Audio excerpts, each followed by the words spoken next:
Welcome again to the Doomer Optimism podcast. Today, we have Ashley Colby, who I'm sure many of you are familiar with, and our special guest today, Ed Bourgeois. Is that how you pronounce your last name? Yep, you got it. Yeah, and Ed, you came on my radar and sparked my interest because you post a lot about like regenerative agriculture, and I know that you're kind of building up a kind of regenerators network. Do you want to start by just kind of talking about your background and kind of what you've been up to for the last few decades and what you're trying to do now? Yeah, sure. I grew up and became a teenager in the late 60s, early 70s, and I didn't really grow up on a farm, though my grandfather next door had a greenhouse and raised annuals, a lot of flowers, geraniums. He had a small orchard, had a small flock of sheep to graze the orchard and graze his property. And I had a mountain behind me, and I like to hang out in nature. And that was in an era where, agriculture was, and everything in life was really getting into chemistry and getting into big ag. We were hearing the talk of, we were seeing small farms disappear, and we were seeing the quality of our food diminish, the more it was sort of industrially grown and ultra processed foods. But there was also sort of a lot of kind of revolution going on as far as young people. I mean, we had with our whether it was our music or our back to the land, and it was really the beginning of the organic movement. We had the real concerns over pesticides, because that was becoming an issue. Silent Spring, the book came out with the concerns over DDT. And so, I liked good food and I liked nature. And I would see that nature really didn't, it wasn't always perfect, but it never really got devastated. And yet in agriculture at the time, and in my grandfather's, he had a whole shelf of concoctions and jars and cans and everything with skull and crossbones on them. And it was always waking up and what do I got to kill today? And what do I got to battle today? And it just didn't seem to make sense. And, it was all about the chemistry. And so in agriculture at the time, and as I said, it was the beginning of the organic movement, people thinking a little differently. And so I got interested in that and started to try to connect with some farmers. To sort of do it, I really, of course, realized that was before the internet. That was when communications was really hard. Finding people was really hard that were into the same thing you were into. So I realized that I had to sort of find a way to connect to farmers and sort through them and find out who was really into this movement a bit. And so the obvious way at that time was we still had a pretty robust county fair system for local farmers to meet and share what they were doing and growing and educate the public, and state fairs. And so I joined 4-H when I was 9 years old, as soon as I was old enough. And my obvious way was to take one of my grandfather's lambs that I had helped grow up and take it to the county fair and start to meet farmers. And that's sort of where it started. And I got really interested in it. Then I started to travel. I met farmers eventually that were from other parts of the country, and I got really curious what they were doing. And they were, some of them were also concerned about the future of agriculture. And so they started inviting me out to meet them out. I didn't have any money really. My parents really weren't into agriculture much. So I had to kind of do it on my own. I found some local farmers that would travel before I had my license and to go to shows with their animals in other parts of the country. And I'm like, well, if you'll take me for a ride, I'll help you out. And So I started to meet farmers, and through that I started, and of course that was the early days of understanding how nature worked. And so one of the obvious ways, because there was really no research, especially in recent times. Before the Second World War, there was a lot of organic research done. And after that, when synthetic nitrogen came out and the whole push for get big or get out and all that happened, things really changed. And so started to meet some farmers and across the country, and realized some of them were into understanding how the bison worked and how we created those great soils in Midwest. And so, that was when we started really looking at grazing differently. And of course, the problem we had, especially, I'm in the Northeast, I'm in Massachusetts in the United States, and our farms are very small. And so any land, I had a little bit of land, but really not much, but enough to get started and on my own. And so we realized that the first thing we needed to understand was how those soils became so rich. A lot of that was glacial till before that.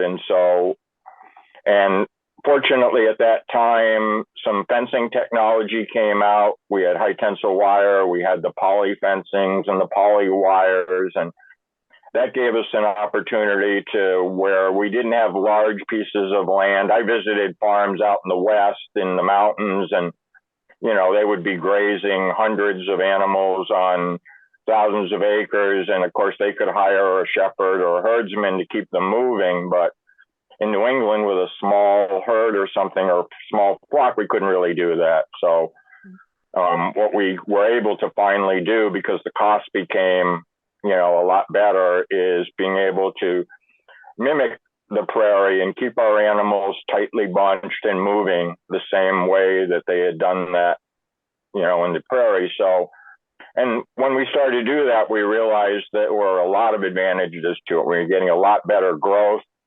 Our animals were a lot healthier. We cut some of the parasite load problems. It was just, we didn't have to give the medications. We didn't have to really use the chemical fertilizers. And so things really looked good. And so we started to talk about it, with our universities and that sort of thing. But they were, at that point, it was all, ChemAg was all the rage, and don't worry about it. The chemicals are fine. And, nitrogen fertilizer was cheap in a sense. And so just go with it. And so they just we kept saying there might be something to soil, because we had really no understanding of the microbiology that we do now or any of that stuff. It was just really a medium to hold the plant up, and then you fed it and you killed all the pests. And so we kept saying, we've changed our practices a bit from traditional, just throw them out in a field grazing, and we're seeing a lot of advantages. And we're really starting to see that maybe there is a lot going on in the soil that we don't understand. And, through our adjusting practices, it's really working out. It's really enlightening. But we just couldn't get them interested in it. And there wasn't the support, for it either. So, because a lot of the support comes from those industries. Let me pause you for just a second. We're talking a little bit about regenerative agriculture, but let's pause for just a second in case we have listeners who don't know some of the theory behind why bunch them together. And we danced a little bit around it, but I just want to pause for just a second as you continue your background history. So my understanding, and I'm just going to throw this out there, and then you can correct whatever because I'm not a soil scientist. I've had some animals here, we've had some cattle, but I'm not very experienced with it. But my understanding is that like traditional grazing, conventional grazing, conventional, like what we are aware of in, let's say, the past half century, is you kind of just throw the animals out onto the land, and they kind of just eat across the whole landscape, and they'll go for the best and most nutritious plants first. But the idea behind regenerative is to bunch the animals together to mimic predation, natural predation, where they kind of eat down the grass really quickly, leave some manure, trample some of that green matter, and then get moved off of that parcel so that that parcel can rest. And something like miraculous happens with the soil. There's like something about the roots exude some sugars or something that a lot of the details of which I don't really know, but also soil scientists are still just trying to figure out. But the idea is that like that's healthier for soil, it's healthier for it promotes more diverse plant growth, the animals thrive better, they have less parasites. Does that explanation sound about right to you? Is there anything you would add? Yeah, I mean, we really didn't realize there was whole. I mean, same with humans. We've only realized in recent years that we have a biome and how important that is to us. And we were the same with the environment. We didn't realize that. That's why I said, we thought of dirt as a medium to hold a plant up, and then we would add the fertilizer in. We just didn't realize all the functions of all the microbes down there and what they do. And, we knew there were earthworms and we knew that was beneficial. We knew a few things. We knew there were beneficial insects. But we were still in that monoculture mindset, and that basically nature was competitive instead of collaborative. Mm-hmm. So we were always concerned with keeping down the competition and basically killing the competition. And so, and yes, we were stressing out the plant, as well as because we were cutting. It's like if you mow your lawn down to a half an inch over and over and over again, it just gets stressed out. Yeah. And so, we had to start looking at it as a holistic environment, basically thinking, well, how come we're doing monocultures and we're tilling? And, these are all considered the best practices for the last hundreds and thousands of years. And then we looked at something like a rainforest and we're like, those are the ecosystems that we cherish. And what are in those ecosystems?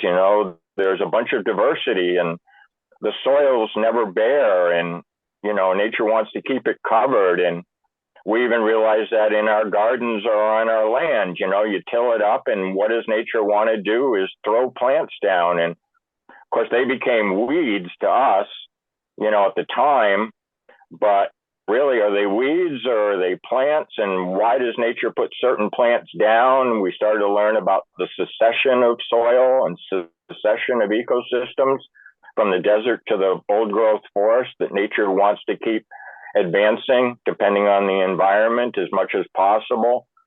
So we really started to look at all these, everything in nature was pretty much opposite of what we were doing with practices. And of course, as we learned more and more, it was basically about the late 80s, early 90s that we started to, realize that there were fungi and bacteria, and maybe they had a significant role in things, and we never knew how much. But we thought that, a biological approach to adding diversity seemed to work. But we just, again, as much as we kept telling, we were seeing great successes, and it transferred into crops, using the cover crops, instead of waiting for, stop tilling, and instead of waiting for nature to decide, put down plants that would really be, that we could learn about, that would be beneficial to the system, feeding those organisms, as you mentioned, the exudates, the sugars that a plant produces and puts down through its roots to feed the system. We started to learn about that process that people really never knew was happening. And all the way to the last few years, where we even now have deeper understandings about how a plant actually grows. And with the discovery of rhizophonia, autophagy cycling, which means roots eating. And what we learned is, that roots aren't just kind of a sponge to take up nutrients, that they are actually ranchers, and they actually putting out those exudates. One of the functions they do is they feed bacteria in the soil. And in feeding that, they grow it up, and then they can take that bacteria in through their root cell walls, and then they oxidate off nutrients, and they can actually determine, this is what we're trying to get deeper understandings of, they can actually determine, those organisms, how good they are, how beneficial, how harmful some are, and they sort that out. And we now realize what they do is they somehow are able to determine the best bacteria, and they can send it up through the plant, into the fruit, and then into the seed. And that's the new inoculant for that seed when it hits a new environment. And of course, we were putting seed treatments and everything on, trying to kill all the organisms on them. And we realized that was all just backwards. Yeah. And you know what? As you're speaking, it makes me think about this. I'm wondering if I can get a sense as well. This concept of whether or not humans ought to be kind of more collaborative with nature. And I think there are sides, like even when you're collaborating, you are steward, and in many senses, could potentially serve the role as of an apex predator. You're the one who's bunching the animals around and moving them like a predator would. So in a certain sense, it's me or the cow. If I'm going to eat you eventually, it's not, I'm not even really worried about it being me. But on the other hand, I think it's really, really cool to hear you talk. And I think a lot of people don't realize this. And I've only kind of come to this conclusion recently. A lot of the regen ag stuff is actually like the most up-to-date science we have. And the last century, or let's say from the 50s on, of industrial agriculture, that was the highest level of scientific understanding we had at the time. And then we really thought of ourselves as in competition with nature and controlling it. But the science is evolving now. I think it's like regen or organic is backwards. But in reality, like the science is getting us an understanding that then makes it clear why people traditionally did a certain kind of practice. I don't know, Jason, do you have thoughts on that before we toss it back to Ed?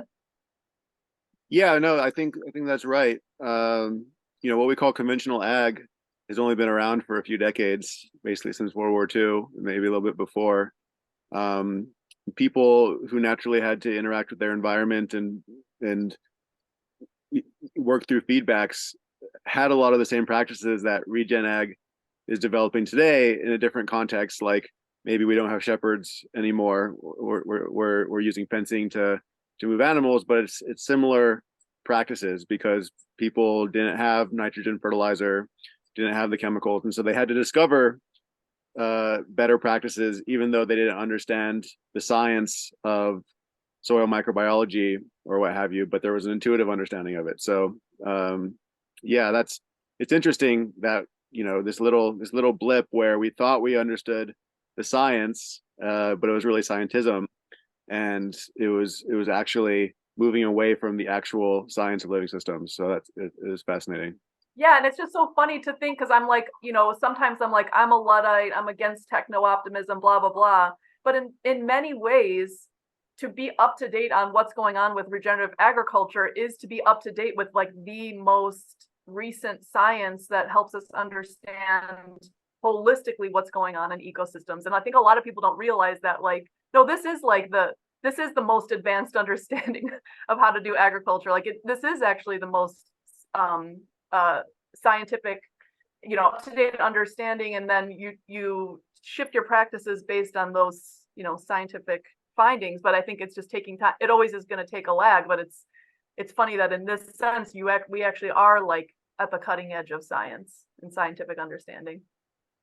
Yeah, I mean, science has to evolve. It always has, We're always looking back and saying, what were we thinking, And I mean, I often say tillage is the number one thing that, when I was young, it was all about tillage, and it's been all about tillage for hundreds and even thousands of years. David Montgomery wrote a book called Dirt. He's a geologist, and his whole thing was, how did civilizations collapse? And, when he looked at it, being a geologist, he realized that it was the tillage. And of course, we realized that because when I was young and I started to meet farmers in the Midwest and West, it was in an era where there were still some of them around that experienced the Dust Bowl. And that was just unbelievable what happened. And yet we still have Dust Bowl happenings. We still have that same thing going on now. And it just shouldn't be that way. And also to go back, in my early days, there wasn't really that much, I would say, veganism, but there was a lot of vegetarianism in the 60s and 70s started. And, I had to think about, should we be eating meat and how should we determine it? And I sort of look back at the hunter-gatherers, and I'm thinking, okay, they had ruminants around them. And how did they steward as hunter-gatherers? We've learned a lot about how people actually managed and, let's say, stewarded rainforests, and that a lot of rainforests are really not that natural. They've had human stewardship for many, many years involved with them. And we thought, okay, so how did they manage the ruminants that were part of the food system? And of course, there was the connection of man and dog. And of course, we're similar in meat eater predator.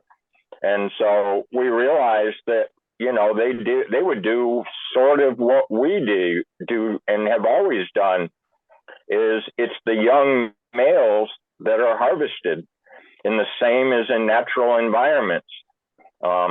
There's always because of natural selection, the herd or the flock naturally expels a lot of the young males out into the environment that become part of the food system for the predators.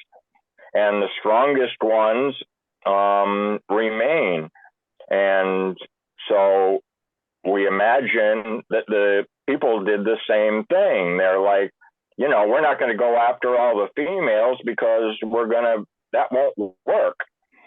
But, it's the males that become part of the food system, and at a quite young age. And so, and that continues today. We generally, what's harvested are the males, and keeping up with natural selection, we have to be stewards of that since we control our environment. So, that's sort of the science that we've gotten to. And the good thing that happened with science, and I'll bring it up to recent history, is, we had, let me add this a little bit. We in the 70s, we got really excited because we were starting to realize that, hey, there's stuff going on in the soil and it really seems beneficial. And so, we started calling what we were producing all natural, and consumers got interested in it. And we kept telling, trying to tell our universities and the food industry, you need to get into this. This is the future. And we got all excited that this would just happen. And all of a sudden we hit the 80s, and all of a sudden big food and big ag fought back fiercely. They didn't want the change. And we realized we were, trying to do a paradigm shift, and that's not easy with the establishment. So fortunately, starting in the 90s and stuff, our farmer research, because regenerative agriculture or soil health, we've called it all different kinds of things, but all we've been doing is just learning how nature works and learning how we can do a biological approach instead of a chemical approach. And fortunately, what happened was we got a bunch of great scientists that had worked in institutions and were interested in what we were doing, except couldn't get the funding, couldn't get their institutions to do the work. And they started to go, they're like, we want to connect with the farmers. We want to work with the farmers on this. And so we attracted, some great scientists that really got dedicated in and really advanced the lab work and stuff that we needed, because we realized, chem ag you can do in a lab pretty easily. But when you're doing an ecosystem lab with life, you got to do it in the field and then bring back what you need to test when you need to into a laboratory.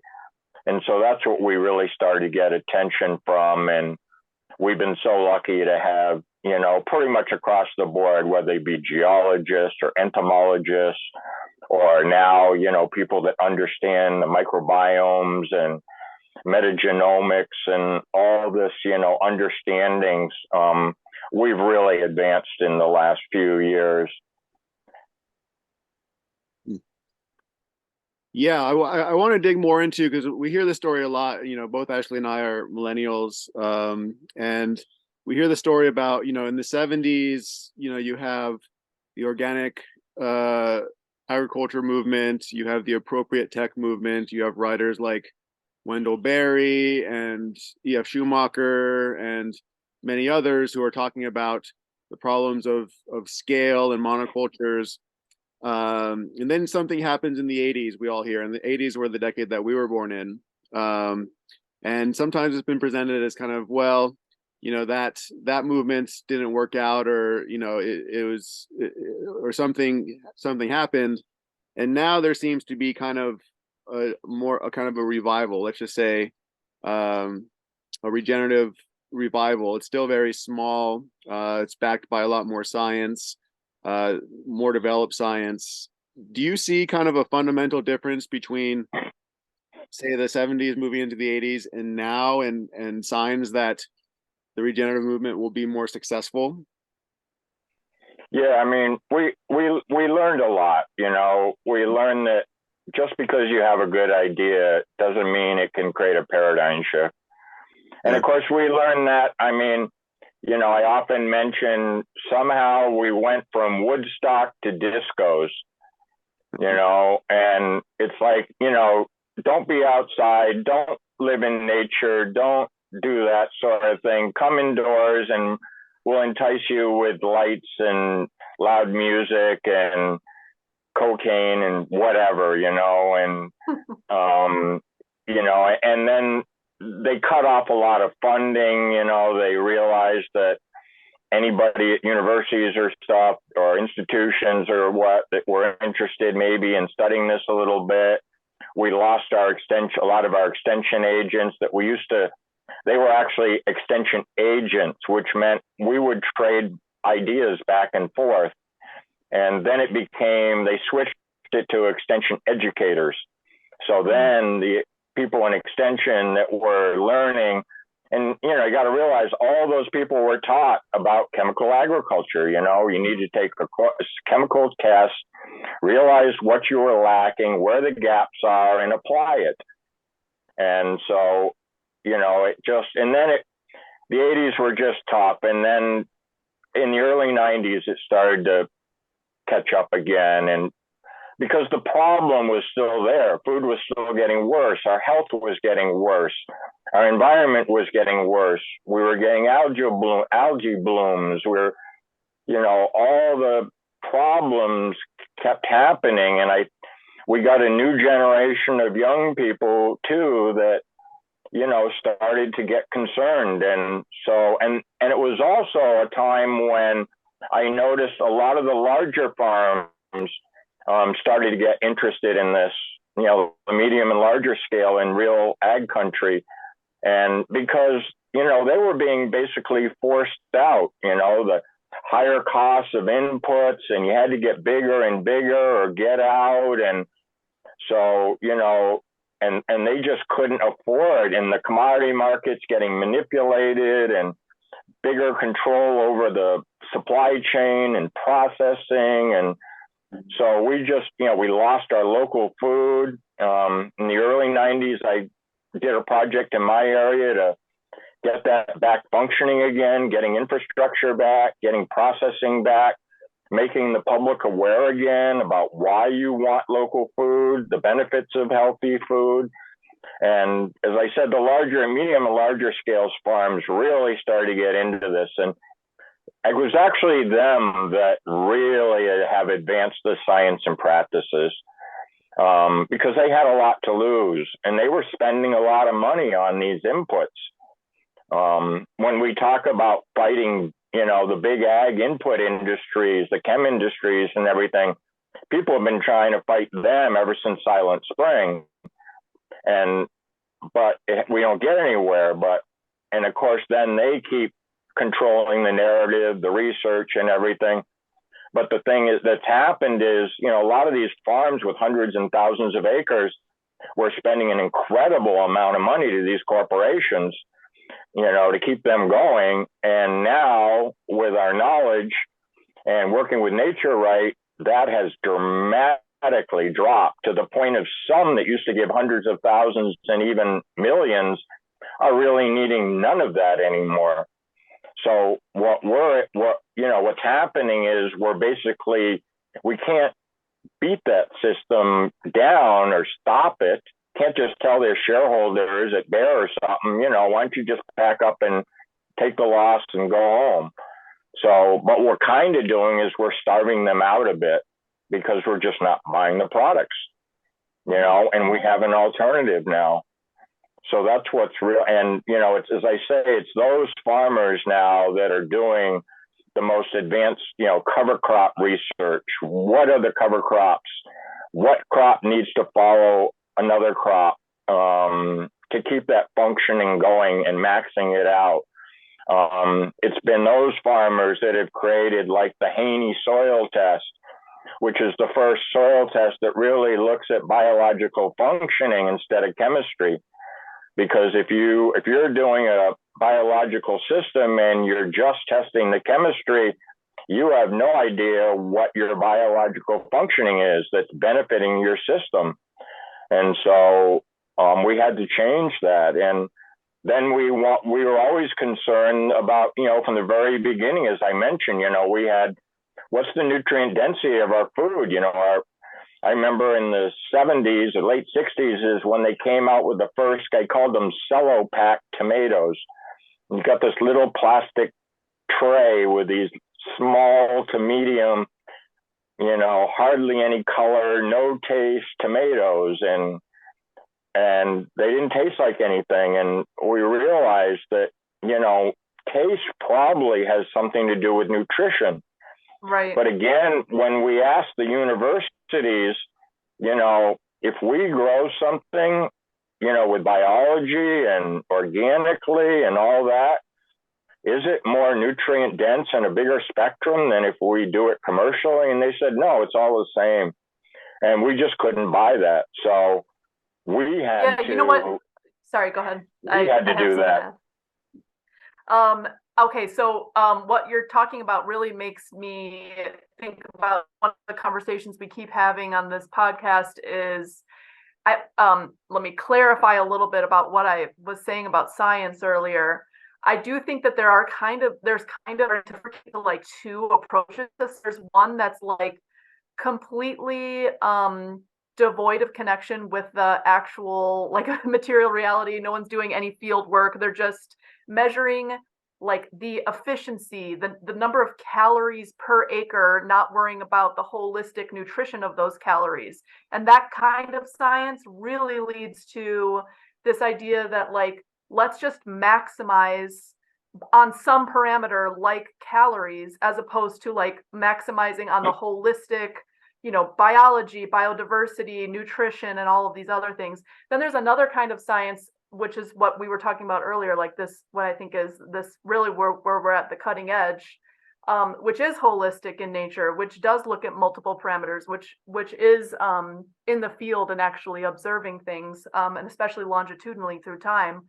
But it just makes me think about how the first type of science I described really just talks about maximizing efficiency on some sort of parameter like calories, and that's how you end up with something like the George Monbiot vision of let's just maximize how many calories we can make from precision fermentation. Who cares? Like, if we need nutrients, we'll just inject them later on, as opposed to thinking about how the nutrients are probably a result of the way that the food was raised and the health of the land that it was raised on. Yeah, I mean, very much so. I mean, it's always about yield, and but then, what does that yield mean in health? And what we realized is maybe it's not the calories and the bushels per acre, but it's the nutrition per acre that's important. Right. And of course, as things got industrialized, it's what can we produce, because farmers had to get bigger and bigger. And so they needed a system that could, instead of, what used to be in the United States, a lot of farms could basically survive integrated on 150 or so acres, for a full family and that sort of thing. And even less in some situations if you could more direct market. And then it became, you needed 500 or 600, then 800 or 900. And all the farms I used to visit that were small, now many of them are many over 1,000. And it's the same amount of people working the farm, because of the big equipment and all that. But it's also meant that we've reduced the diversity we're producing on farms, and it's corn and soy. And soy has its problems as a food source, and corn's limited in what it, nourishes. And of course, we took the animals away, and we put them in feedlots and just fed them these grains. And so, it made sense in an industrial mindset, but unfortunately, it just didn't work on people's health. And no, and I think like part of it, lifetime. Yeah, and I think part of it is like my frustration, and I think people's intuitive frustration with this system, or they say, oh, they're just trying to make us eat the bugs kind of thing, is that some bureaucrat somewhere is setting a policy to maximize efficiency, yield, and calories, and not really thinking about the downstream effects on people's health and or their choices and autonomy, kind of food they prefer to eat. It's like, here's the food that's available, here's the cheapest possible thing we can do to keep you alive, as opposed to really thriving and really having a choice in the matter. They just kind of decide what the diet is top down and kind of force people that way by changing farm policy in that direction. But I do want to ask you about the Regenerators network. Tell us a little bit about that. What's the vision for it? And just a little background on that. Yeah, I said I started out local, and then I started to become national a bit, and connecting with farmers, larger farmers, and understanding food systems on a bigger level. And would attend a few USDA, top level things in Washington, where you kind of find out how the sausage is made and all that kind of thing. And of course, we had been telling universities and stuff for a long time, you need to study this, you need to study this, you need to be teaching kids, a different way of understanding how we grow food. And we just couldn't get them to pay attention. And then, for the good and the bad of it, climate change hit. And all of a sudden, part of that realization was around, basically around fossil fuel carbon. But, when they thought, okay, we got to reduce the amount of fossil fuel, the amount of carbon in the air, the same as in the 70s, we were hit with a lot of pollution in the air. And that was causing havoc on the environment. And they actually put in some regulations that helped improve that. And so, but with climate change hit, all of a sudden how could we reduce, other than cutting back or trying to hit some kind of a net zero, how could we reduce it in the environment? And of course, with some basic understandings, it was, plants photosynthesize, and, through organic matter and everything that gets into the soil. And so, and we knew that our soils that we had farmed had reduced all that organic matter, that carbon, we had seen that level drop. Our soils went from dark, rich soils to very light soils. And of course, then the problems with the Dust Bowl and all that happened. So, fortunately, it became on the radar. The word soil that we had been talking, and people just said, that's a crazy word. It's just dirt, whatever you call it. That started to change. The problem was that they didn't listen to us for decades. And so all of a sudden, soil becomes important and functioning of soil became important. But all the known experts, in the world just knew nothing about it because they just would never come visit. They'd never read the papers, or even the papers they couldn't even produce, because they weren't part of the system.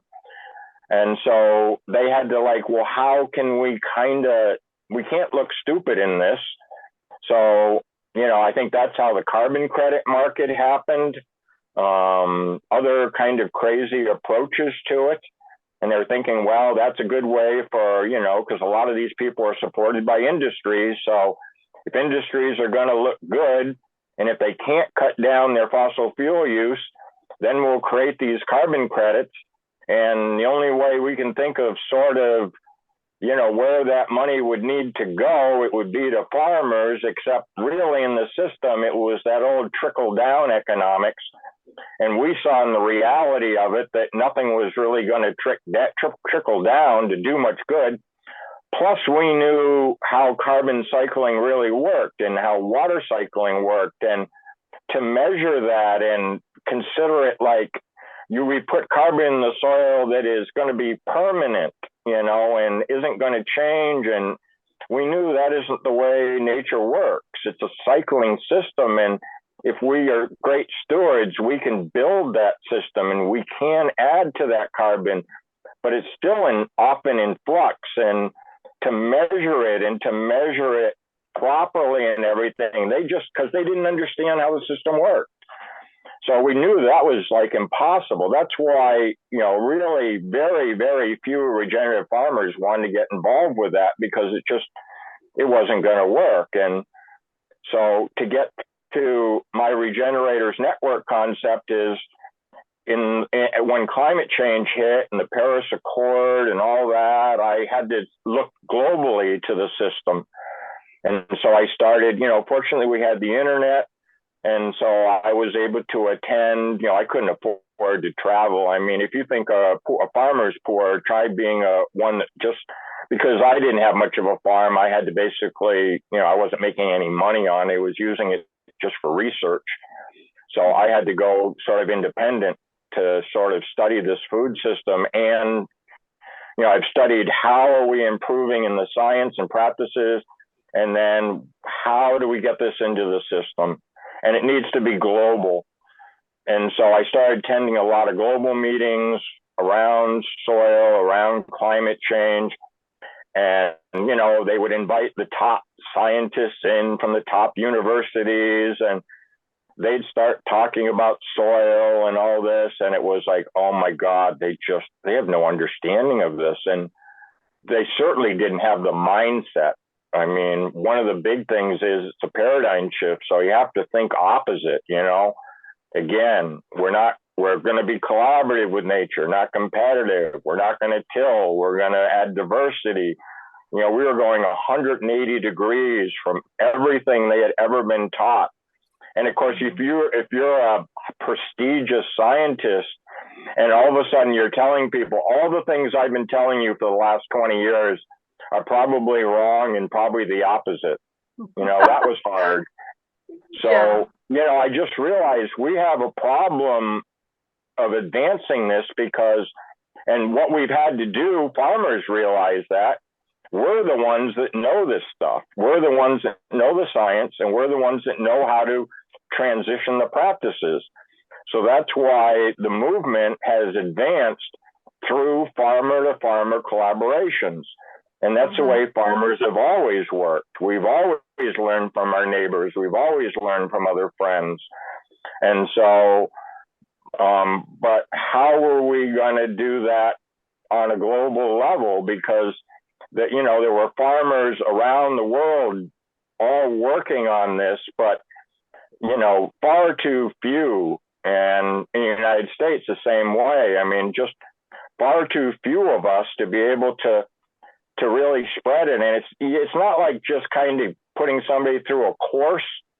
You know, you have to experience it. You have to change your mindset. You know, things can happen on a farm, whether, and especially with extreme weather now, any time of the night or day, and all of a sudden things change. You know, you think you're going to plant this, but it's a drought, or it's a floody spring, or it's a cold spring, or it's a wet spring, and I got to adjust.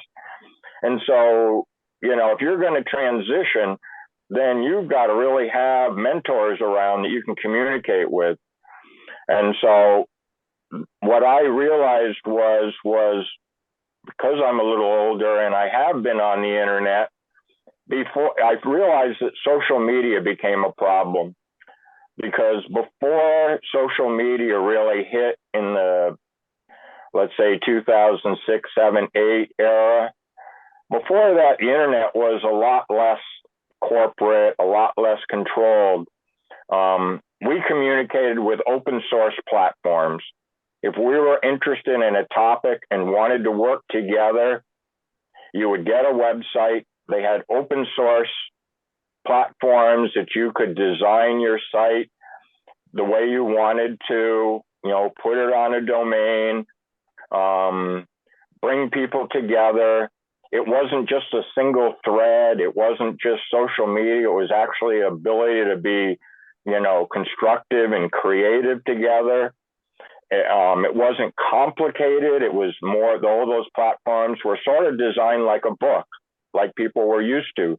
You had basically a table of contents, an index, you know, with the different topics around whatever you were working on. And then you'd click on that and you go in, and that was where your discussions were around that topic. And I've been on a lot of those. I'm still on some of those. They still exist. Some that started in the early 2000s are still existing.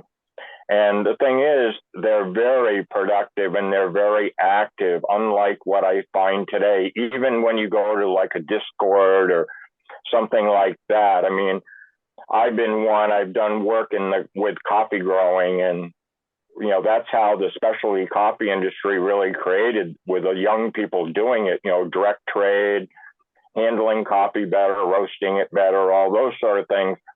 And we did those on these platforms, and we still today on these platforms, you know, there'll be well over 1,000 people will visit per day. There'll be over 200 posts per day.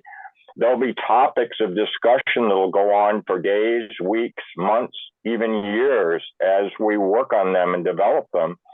And we created some great ideas that became global. I worked on my own project that became global by doing that, except now the younger generation now just doesn't realize that those existed.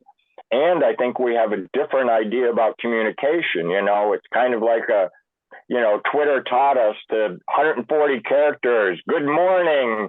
How's the weather? You know, my dog feels better today. And that's our communication, you know, and we never really get deep into anything anymore. You know, a few philosophic statements, and that's about what we can get out of it. But those platforms are still available. And, you know, we talk a lot about open source and blockchain and, you know, transparency and really working together and all this sort of stuff. But I just don't see it happening, and as much as I would like to see it.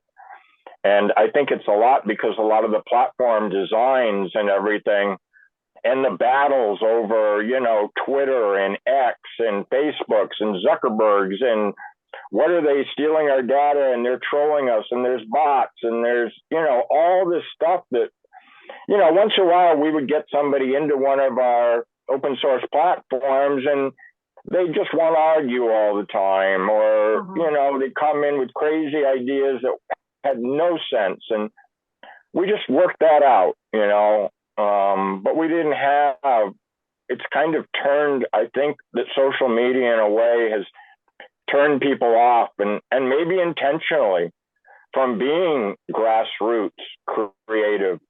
It just isn't understood anymore. And so people said, well, you need to start a Discord channel or something to connect farmers. And I'm like, I'm fairly experienced on the internet, and I go on Discord, and it's just, I don't understand. I can't figure out anything. So what are you doing with the Regenerators network? How are you going to set this up? Because this is something we've thought about, and I know you and I have messaged each other about this. Do we try to make a Doomer Optimism map or, website where people can find one another? A lot of people have asked us for this, have said like, oh, well, how do I find other Doomer Optimists? And, we're hesitant to formalize it because I think in some sense, I don't know, Jason, it would be curious to hear. I want Ed to answer this once we finish, but in some sense, I feel like sometimes the internet makes it so that there's too little friction in relationship building, too little buy-in. It's so easy to find one another, but you don't have to like do that much work in the relationship. You can kind of just hang around and be very informal and very superficial. And one of our intuitive choices, Jason and I, with Doomer Optimism, has been to just kind of tell people, take initiative and go meet each other. There's so many ways to connect, like superficially on the internet, but it's the benefits of meeting in person and like going local and having those embodied relationships are so important, and forcing people to have the agency to go meet each other is important. I think, like, suggesting that we're not going to do the work for you. You kind of do the work. We'll be the platform where people can kind of identify one another, but then you reach out, you make a friend, you put yourself out there and have some agency. So we've been a little hesitant to do anything like on the internet. On the other hand, I think there is some niche to be filled where people can find one another and then like take that step. So yeah, I'm just curious, Jason, what you think, and then I want Ed to tell us what he's doing to solve this problem. Yeah, I mean, having the perfect platform would be nice. I've experimented with one called Hilo, still very fledgling, but they're very kind of bioregionally focused on building networks within bioregions based on the landscape, but then networks across bioregions. And it's still really early days with that. It would be nice to have a platform that's aligned with our values. But then the question is, who's going to put in the time to develop that, unless you enter the monetized economy, but then the incentives change. Get weird. That happens. Yep. And yeah, I don't know. I think we've just kind of, I think like a year or two ago, we just kind of decided, well, we're not sure yet. Let's just see what happens, as the podcast evolve and see how people respond and what seems to be like the real pinch point. Yeah, exactly. But we're definitely, I think, searching for the platform, but also, how do we best develop our own network, but also connect with other networks? Say like the network you're building. We're going to be having Michel Bowens on soon, and he's big on this cosmolocal idea of, I think, what you're describing, Ed, of basically creating these global networks to initiate local action. I want to hear more about this network and kind of what you're thinking about the kind of platform and like what is kind of the overall goal of the network? Is it to incentivize like local food systems with kind of like this more global solidarity and information sharing, or how do you see it? Well, I'm looking at, I think you can't have a platform that's too diverse, because there's certain focus, like I'm focusing on farmer to farmer, because if we don't educate farmers, or if we allow, like is happening on many parts of the world, academia to, like, greenwash regenerative like it's been happening. It's like, I'm hearing at global meetings that regenerative is really just about fertilizer management. Mm-hmm. And it's like, no, and that's getting spread around to farmers that just aren't aware. And so how, I want to connect the biggest thing in agriculture, because farmers are pretty much, they're kind of like a plant, they have their farm, and when you're on a farm, you can't travel easily. And, communication was huge. I mean, we could occasionally travel, like the livestock industry. The good thing about it was we had to do shows and production sales so that people could see people's breeding stock and the good things that were happening and changes, and where do I want to, how do I want to build my breeding program? What farmer do I want to connect with? All that sort of thing. So, farmers are very individual working. And I think one of the big problems is we talk about community, and farmers are part of a community, except it's not a formalized. It's sort of like the Dow concept that, people are kind of trying to figure out, how do we work together, but be some kind of organized? And farmers learned how to do that without creating organizations, because what happened in agriculture when farmers, we didn't really start the organizations as much as the input industries and everything created organizations, and then they controlled those organizations. So the groups like Farm Bureau and stuff that were meant to serve farmers now are all funded by the companies that work against farmers. And so, and you end up with a lot of bureaucracy and costs. And so when you build a major organization and as it grows, then you have to have all the bureaucracy and the governance and all the salaries and all the advertising and promotion, and it just gets away from the real purpose, and that's spreading the knowledge from farmer to farmer. And so my thing is to use technology the same as we did when we could eventually do a long distance phone call, and the price got cheaper. And then when we could send an email, oh my God, you know how much we had to save up money. And when I started out, most of my farmers didn't have a telephone. They were like, well, on Sunday, I'm going to go to town and my grandmother has a telephone. So it'll cost us about, in today's, well over $100 to talk for a few minutes. That's what we had to do. And as the internet happened, I was like, boy, this is the best thing for helping farmers. And when as I said, these open source platforms developed, I'm like, wow, this is the future, because this is something farmers could understand and could relate with. But they still didn't have now they didn't have, maybe they had telephone, but they didn't really have much for internet connection. So, a lot of it's timing. I've had to wait until enough farmers and around the world had the ability to access the internet. And even if a farmer couldn't, somebody in their town or area might be able to. And then you just plug that into that farmer to farmer network again. So to get back to a little bit, what I'm trying to design is I'm going back to those old open source platforms that that's on a Regenerators network website.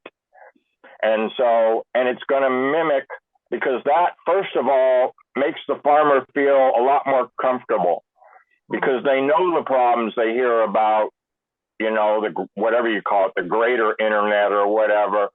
And they're very individual and they're very private. And, and when you're doing a major change, it's a little embarrassing about what you don't know and what you do know. And so the whole thing is to make it comfortable for them. Just like I think we need to do it for a lot of people that want to feel comfortable being creative, because, science, whether it be on the farm or in an academia institution, it comes from new crazy ideas. Mm-hmm. Like, maybe tillage is completely wrong, even though it's the number one practice promoted. You know, you just can't feel comfortable saying those sort of things. And well, gee, maybe we could have a regenerative finance movement that could replace or add to the present economic system. And you need to feel comfortable. And, you know, you also have, just like industry does, when you're looking at a paradigm shift or a major change, you got to sort of, you know, work amongst yourselves and not let too much information out there about what you're doing. You want to be as transparent as possible, but you also don't want to feed into somebody that's going to try to work against you. Mm-hmm. And so you want to do that. And the reason why I'm also going with these open source platform concepts are, I want to mimic how we mimic our work with regenerative agriculture. And regenerative agriculture is about the 5 principles of soil health, which are the universal principles of nature on how it works. You know, least disturbance, you know, not limiting tilling or chemical disturbance, roots in the ground, biodiversity, keeping the soil covered. You know, those are universal principles. But Ray Archuleta, who's worked in the community, he came up with one a few years. He said, we've got to add context, because nature works all the same. I can talk to a farmer or a land steward anywhere in the world, and nature works the same. But we are in a different context. Our weather are different, our plants, what people eat, the culture, the economics, the labor, the equipment, the technology, all that is different. So my idea, and that's where we need to build these context specific sites as like satellite sites off of the principal site. So my idea is to have a principal site that works around and advances the knowledge of the principles, the basic understandings. How does the soil function? How does this rhizophagy discovery in the last few years, how do we put that into practice? And that gets spread to everybody. But then having satellite sites connected to that site, which you can't do on any of the existing platforms. You can't set up a network like, you know, a grand network that's context specific. And that's where, you know, a lot of these social media platforms, we connect with somebody in other parts of the world, but we can't really understand their context. Yeah. As much as we want to, it's like, you know, we just can't fathom. Same as I couldn't fathom what the Midwest large farms were like when I grew up in New England. I had to go visit them. I don't have to visit them anymore. I can get them to work together, and then they can connect with other satellite platforms that have similarities.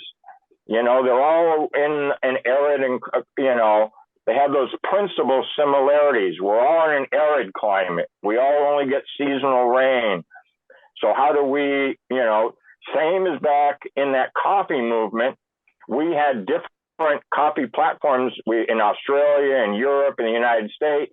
We were all working on different ideas, but we would visit other sites and trade back. Oh, look what they've learned in the group in Australia, or look at what the European group has, or look what the Canadian group has done. And so we grew that way, but I want to organize those more. And so what you'll do in, you know, my plan for the future is there's also a public connection, because we have to educate the public and we have to bring in other, you know, how do we set up supply chains? What's a regenerative supply chain? What's regenerative marketing? What's regenerative finance for financing infrastructure? And so even though the focus is, because if we don't change the farmers, nothing happens. You know, that has to be at the roots. You know, the farmer working at the root level with other farmers, that's the most important thing to get going, and learning that.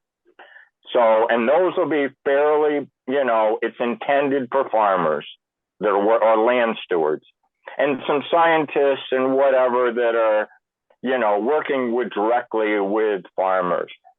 But in other words, the public could come to the website and we'll have an area. So in other words, what we produce of knowledge in community farmer groups. That'll create knowledge, create narrative, create understandings, and create documentaries and create podcasts and everything. And all that we can make accessible to everybody in the public. So they can come to the website and there'll be all this public information, and, you know, we can put out sort of these context groups. I get asked, is there a universal list for the Northeast of the United States or parts of the world or whatever of who all the regenerative farmers are? Where can I buy product? I'm a wholesaler. I make bread. I want to find better grains. I want regenerative grown grains. How do I find those? That can be in the outside of the area, and we build that.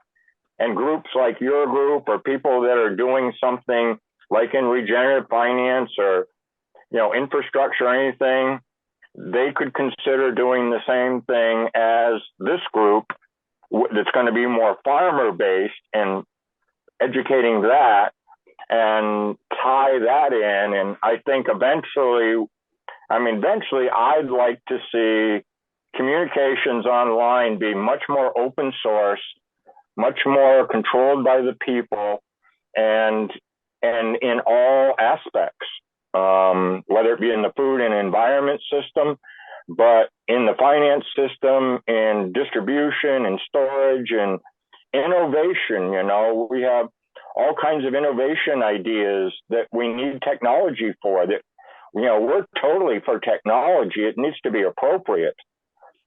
So, you know, it's building those, it's looking at a different way of building communication and collaboration and creative type communications. And as I said, one thing is, I think it's sort of retraining people that have been into this easy social media world. You know, what's it really like to work together, you know? Because I think community gets a little weird, because you can join a community and then you can say, I'm a really good person because I joined that community and I contribute $10 a month. But what does that create? You know, it takes individuals to create. It takes your individual mind to think different, to listen to a bunch of people and say, you know what, I've learned from them, and them. Let's do this. And then it spreads. You know, it's that they've wanted to group us all together. You know, university has changed. Instead of being open and, you know, where people learned and young people learned how to come up with ideas and learned how to system think and all that. Now they're just being trained, you know, for a job. And they, you know, it just pains me to go, like with soil. I mean, it's gotten popular, and I go and I talk to grad students, and what they know is one little tiny piece of soil functioning. And then they're like, you know, I'll start saying, well, you know, this, that, and they're like, oh my God, now that's the big picture. And I want, you know, that's what I'm not getting. And I think this is cool to hear you describe what you envision. One thing I have to add is I'm doing some postdoctoral research right now on farmers and carbon credits, the voluntary carbon market. And I've got issues with the voluntary carbon market in general, but it seems to be, and this has kind of come up in my research over and over again, it seems to be, when you were describing like the changing behavior of farmers, it seems to be showing, not telling, inviting farmers to a trusted field site, pilot site, and not necessarily, it's the same thing with the environmental movement, not necessarily just like chastising all their bad practices, but instead showing the good practices, what are the benefits of them, to have them wrap their head around what is actually going on, to make that what would have to happen to make it happen on their farm, to understand the context, but really like the relationships are the core of it. And so I think there's something really really powerful, a real powerful potential in just facilitating that relationship building, and especially in context relationship building, and then where people can kind of like share best practices and you know, make friendships and support one another. I'm pretty hopeful about that. That's already happening with doomer optimism on the tiniest scale. People are meeting each other and working together and starting to form relationships, which is cool. But more of that I think would be good. I think the important thing though is to try to, I'm very hesitant to digitize everything. And I know Jason is too. Like, not everything should go on the platform. Some of it should remain unseen, unmeasured as well. Jason, do you have any other final thoughts or questions as we're wrapping up? Oh, you're on mute. A lot of this conversation, I've been thinking about theory of change, and I'm curious, Ed, your thoughts on it. In my impression, there's kind of two things going on towards the regenerative movement. There's a local food system movement, which is very small scale, grassroots, and then there's a movement. I think you mentioned Ray Archuleta. He's been a leader in this, and others, of trying to help large scale conventional farmers kind of shift their practices slowly, safety, and moving. And I'm wondering where these two kind of movements intersect. It seems to me that, especially if we're trying to either move away from fossil fuels, from diesel, from petrochemicals, we're going to need probably smaller scale. We're probably going to need many, many, many more farmers. Just a lot more people entering into farming, and I'm not sure how it's all going to shake out, right? Like the larger scale farmers, if they can change their practices, that'll have a large impact, just because they are such large scale. Even if it's just small stuff like introducing cover crops or reducing tillage. But then there's concerns about kind of regional food sufficiency and building up regional diversification of crop supply, right? If large scale supply chains break down. And I'm not sure where it's all going to shake out. And then there's another problem with, if we want a lot more farmers into the system, the affordability of being able to access land, right? And what kind of will we need some kind of land reform or new ways of thinking about ownership? Maybe agricultural land trusts or agricultural reserves, right? Like, how are we gonna, help young people get into farming to be able to just, afford the land, the capital, develop the knowledge and the know-how? There's a lot of moving pieces here, and I'm curious how you see it, kind of how you see them converging. Well, I think, it's hard for a young person, no matter what they're into, to get into it in kind of an individual, my business kind of a business. I mean, when I was young, doctors were mostly independent. Now, to be a doctor, you have to be part of a big medical system that's controlled basically by the big hospitals that all consolidated, and then they put out clinic sites, and doctors had to join them. And the big box stores and the Walmarts, all the people used to I want to have a hardware store. I want to have a grain store. I want to sell shoes. I want to have a shoe store.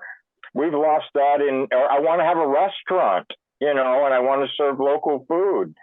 Unless, and then a chain, an Applebee's or whatever goes next to you, and, with their advertising and their supply chain and whatever. And so it's hard for anybody. But what we're seeing in agriculture is, if you were just doing a couple commodities, you had to get bigger and bigger to be able to make the same amount of money. Now what we're finding is you can, on a lot less land, if you integrate, you can stay busy and make just as much, if not more money. And that's going to reverse the trend of bigger and bigger farms to farms saying, some young person comes up and says, I want to do 40 acres of something. And the farmer's going to be like, I really can do that, with you, because I'm not trying to have to grow and grow just to keep my head above water. And so we see that, and combining, like, there's a lot of farmers they're just used to growing crops now for many years. They know nothing about, they have no interest in raising livestock, but we know that integrating livestock really is a benefit to the soil. It's one of the soil health principles. And so why not connect with a young person who goes, okay, I don't have any land, but I would like to graze your cover crops for you so you don't have to use herbicide. Or the new one is with these solar panels, these solar arrays. You know, why not make them dual purpose? Why put them on farmland and lose the food production when we find with sheep work extremely well? You get somebody who doesn't have a farm and, you know, all they need is a trailer and a truck, and they can move their sheep from solar array to solar array and manage that. And in a way, compared to in the past, there's a lot of opportunities for that.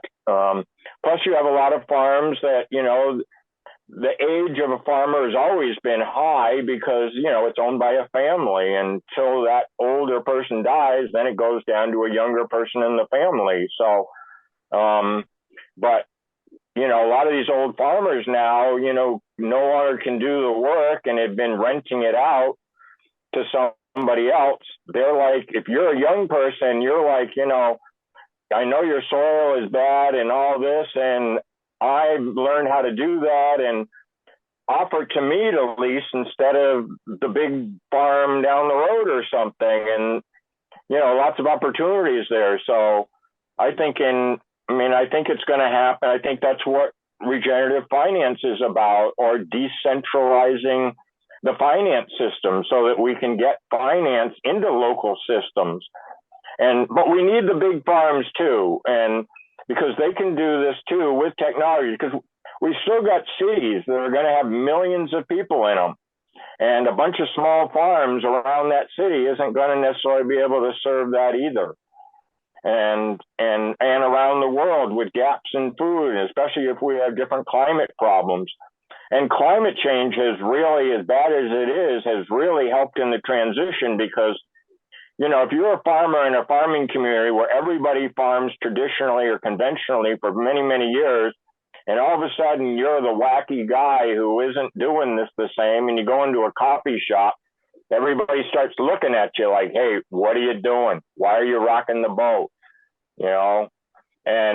But what happens is when you've got one of those and all of a sudden you've got a drought or a hard rain, and they drive by the regenerative farm that maybe just doesn't look to them generally like they want to see it, you know, a clean dirt field with the crops growing. And they say, you're not getting flooded out for some reason. Your crops are still alive, even though mine are dying from the drought. And they realize the bank is pressuring them. You know, they're about to lose their farm. That's when things change. And that's when they actually, you know, can I come over? Or they start sitting down with you at the coffee shop. And in any change, it takes a certain amount of momentum. You know, when I look at how few of us there were and how scattered we were 40 or 50 years ago, and the difference now, it's a curve that's just accelerating and accelerating. People don't realize that Gabe Brown's group, Understanding Ag, which is a bunch of farmers consulting, right now is working on 34 million acres of transition. And so people don't get that. It's not out in the public. They don't realize how powerful regenerative agriculture is, how exciting it is to farmers, how it's really transitioning. I mean, it's still a small percentage, but the increasing growth, the increasing of the ability for it to really work. I mean, I'm always skeptical. I'm never going to claim like, you know, working with nature is the answer and it needs to be done all over the world and it needs to basically replace what we're doing now. I always believed that was a potential with nature, but it wasn't until about maybe 5 years ago with the science that we had and the successes in practice, I got to the point where I said, this is the only way we're going to feed 9 billion people in the future. And the only way we're going to protect our planet's ecosystem and get functioning going again. And it's the only way we're going to cut the cost of our medical system because, as we were saying earlier, you know, you had Monsanto that was into creating, genetically modified seeds and pesticides. And who did they get bought up with? Bayer. And what is Bayer into? Human medicines. So, it's a win-win for them, in a boardroom stockholder, it's all about the money that they have to talk about. They have to leave their personalness aside. It's a win-win for that system, but it's certainly not a win-win for the public, and it's certainly not a win-win for the environment. And we're learning that. That's one of the major lessons we learned in COVID. It was people that were probably, eating more natural food out in, very poor areas of the world that hardly got affected at all. I was on a podcast or a critter space the other day with a gastroenterologist, and she had a group of farmers. She was talking to 400 farmers in the middle of COVID. They all got together under an open tent without masks on. And she said, how many of you farmers have gotten COVID? None of them. Because, and I've talked to her about this. I said, a farmer is resilient because they're exposed to an incredible microbiome over their life. I'll have poop all over me. I'll have dirt all over me. I'll have touched animals. I have touched this. And we just ate our sandwich or ate our apple. We didn't wash our hands. Now, we never got sick from it. And so why is that? And that's what, the people studying the biome and stuff are realizing. And she's tested some farmers, and she said they just have an incredible biome, incredible resilience. In fact, she said to a farmer, she said, I want to have you put some shacks out so that I can bring some people that have disturbed biomes out just to rebuild their system again. So those are some of the changes I see that are happening. Nice. Well, that seems really hopeful. It seems like we're very, it speaks to the notion that we're a very adaptive species, very resilient species, and some of the pressures that will force us to change are happening, and we're seeing these changes. So somebody listening to this podcast who wants to kind of get hooked up with this network, what's the best way? What's the best entry point? Is it reaching out to you on Twitter? Is it going to a website, or how do you recommend people getting hooked up? Well, right now it's hooking up to me on Twitter. My big problem is, and it's the same problem in the whole regenerative ag community, is I don't have the funding to really build this. I'm just trying to get the idea out there. And like any idea, it takes a little while for people to digest it and really think about it. And, I have to educate about it and the whys and try to bring the movement in. And that's why I connected with the refi movement, because they're thinking about a paradigm shift, but the same as we are. But the biggest thing that I haven't seen happening is they haven't reached out. They don't have awareness of what's really happening in the established regenerative ag movement with the farmers, what they're working on, how they could bring their knowledge of technology. Because there's a lot of people in refi, they can write code, they could help me with my open source system and get involved with it. I don't want to run it. I don't want to be a Zuckerberg or a Musk or anything. That's not my intention. I'm getting old, I need young people to take this. I'm just like an old farmer saying, hey, young regenerators, come work my farm, come learn what we've learned, come connect with, what we're doing. I mean, the refi people are going to all these events all over the world. They're even going to big climate events. Why aren't they going to the field days and the little conferences and stuff that the regenerative farmers are, and meeting them and saying, what are you doing and how could we help? Because we're all in the same mindset. That's the key.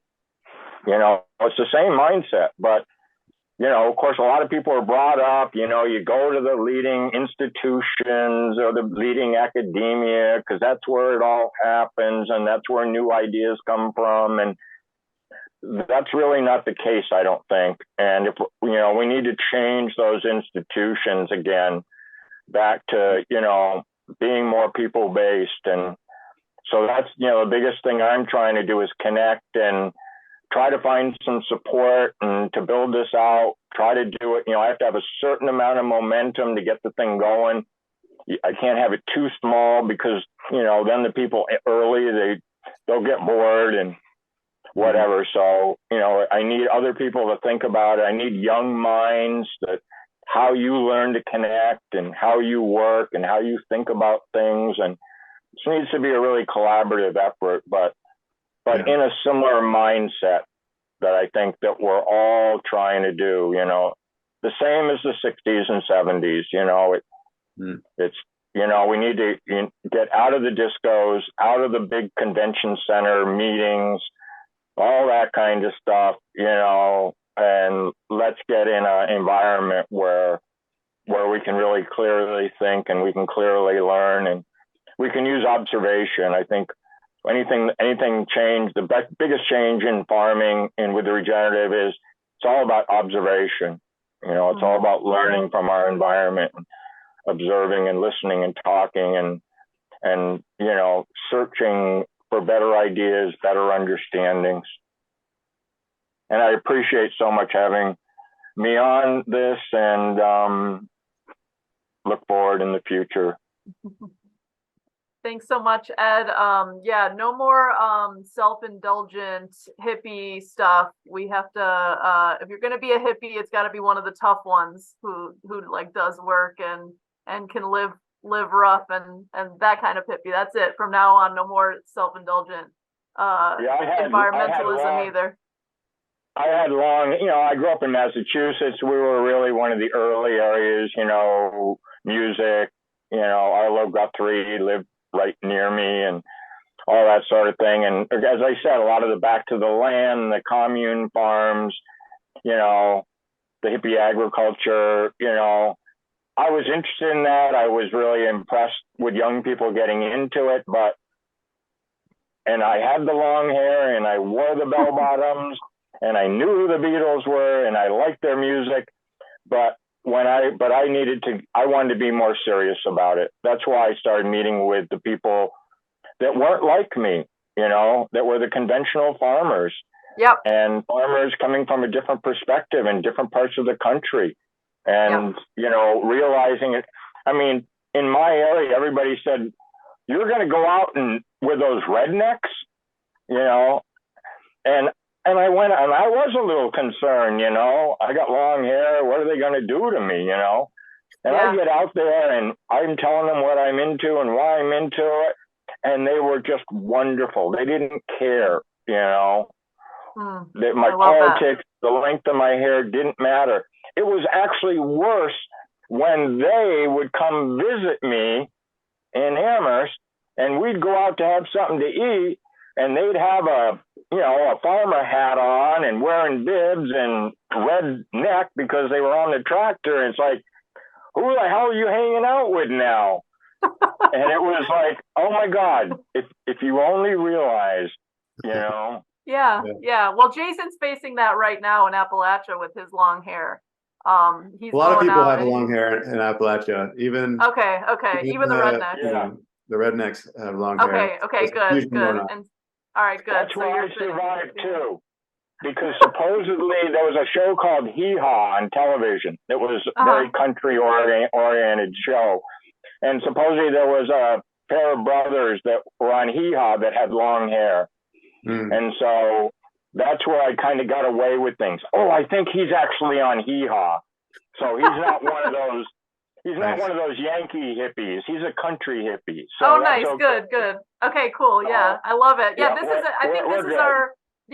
this is our network. It's the country hippies and the rednecks. And then maybe the urbanites who are ready for healthy food revolution. And we've also had conversations with people in the Refi movement. And I share your diagnosis that they have a lot to offer with their technical knowledge, but they do need to get down to earth. They need to meet real people, and sometimes they need to cut some of their flowery idealistic language to something that's actually pragmatic and pushes the needle, and but with traction. And get out of the conference centers, get into the field a little bit more. I totally agree.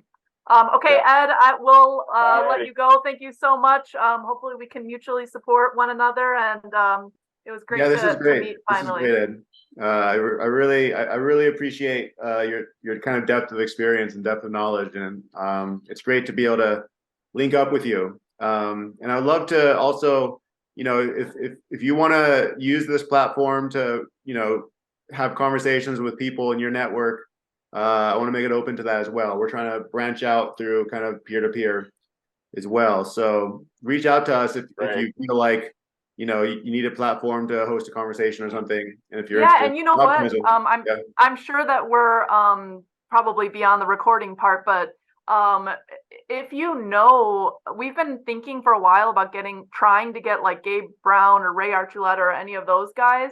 If you know them or have contacts, it would be cool for you to host, and one of us could co-host with you.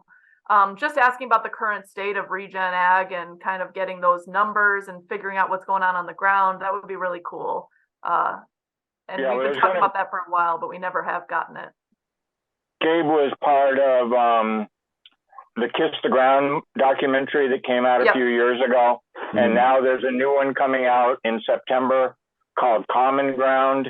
And I think that's going to be something worth spreading from what I'm hearing. I haven't had a pre-watch of it yet, but I think it's going to be positive. And I mean, people ask me, bringing these kind of people into the refi world. And I'm like, it's really hard for me to do until at least a few of you venture out and go to one of their events. Right. And introduce yourself and show that you're not just asking them to come to you, but you're willing to go and learn from them. And I think that's what hasn't happened yet.